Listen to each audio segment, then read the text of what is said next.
Alors, le projet e-balisage a deux objectifs. Le premier, c'est d'améliorer la sécurité dans les postes sources. Et le deuxième, c'est aider à la préparation de travail pour réaliser les plans d'intervention. Pour cela, on s'est rapproché de deux startups toulousaines.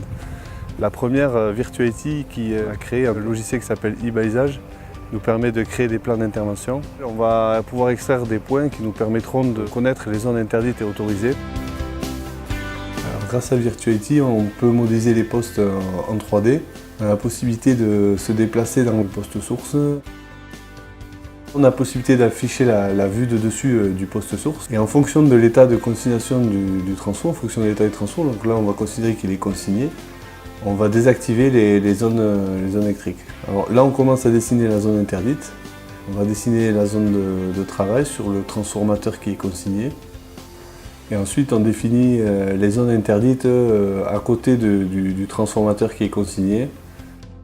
Alors la particularité de l'utilisation de la 3D, c'est qu'on a la possibilité de limiter aussi en hauteur la zone de travail.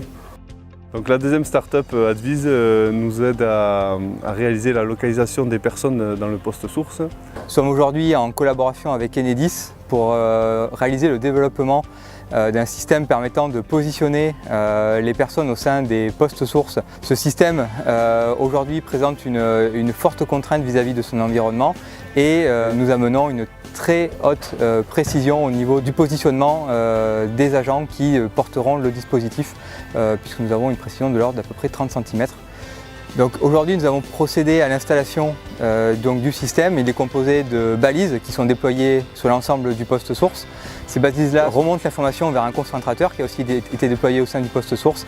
Et ensuite nous avons installé des dispositifs sur chaque agent afin de pouvoir les suivre au sein du poste source. L'objectif était de vérifier la pertinence de la solution au sein de son environnement réel. Nous avons procédé à différents repérages et mesures afin de valider que la solution n'était pas perturbée par l'environnement dans lequel il était installé.